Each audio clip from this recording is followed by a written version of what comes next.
So this afternoon I've been here at the hospice, where I've been delighted not just to meet Caroline, the Chief Executive, but of course the nurses and the doctors here, and indeed some of the patients who I was delighted to spend a good amount of time with actually this afternoon, just understanding from them their experiences, how important Weldmar is to them, and all the wonderful work that takes place here to look after those who are in palliative care. My aunt was here at the end of 2009, the beginning of 2010, in her final days, and my aunt was in her late 50s. She had breast cancer, and as I said, she spent her final days here. But from my personal experience and that of my family, to see just what you and your team here do was just so moving for me. Before I stood for election, actually, the first person who I wanted to come and see was the Chief Executive, who's still Caroline, of course,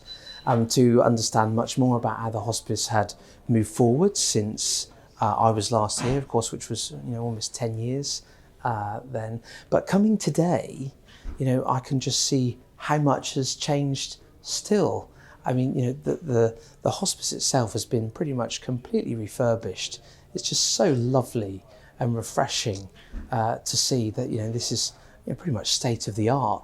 and when you have such wonderful staff here at the same time, that really makes for a wonderful experience in sometimes the most difficult of circumstances. When I spoke in a House of Commons a few weeks ago, what was really clear for me, as not just talking from personal experience but from speaking to so many other people, is just how cherished Weldmar is in the community, not just in West Dorset, but all over Dorset.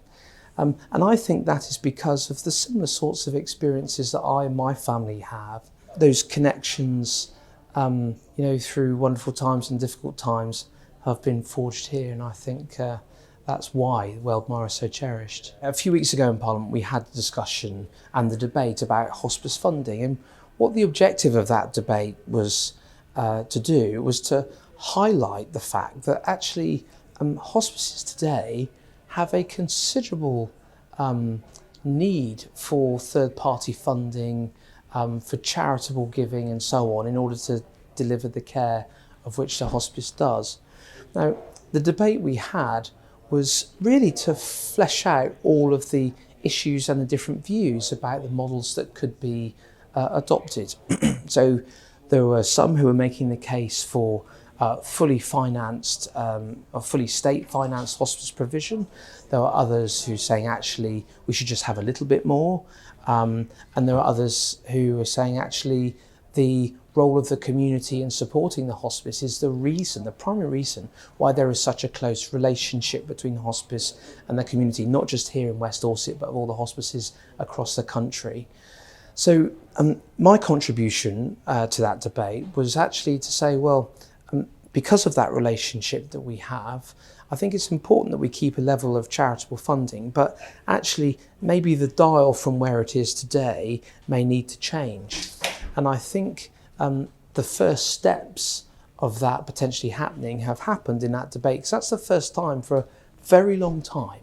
that we have debated that on the floor of the House of Commons, and where we have asked ministers to come to the House of Commons to answer some of the points of which we have made, which we did. So I'm hopeful that over the coming months and years we will see some changes to those approaches, not just from the government but from the NHS and others, that will go to help not just here in Dorset but the wider hospice movement. But we didn't also ought to forget that financing is just one part. Some of the challenges of which we face across the board are often related to manpower and the ability to recruit and to keep nurses, registered nurses with us as well. So it's quite a broad debate that we had, and one that I'm sure we'll have again very soon.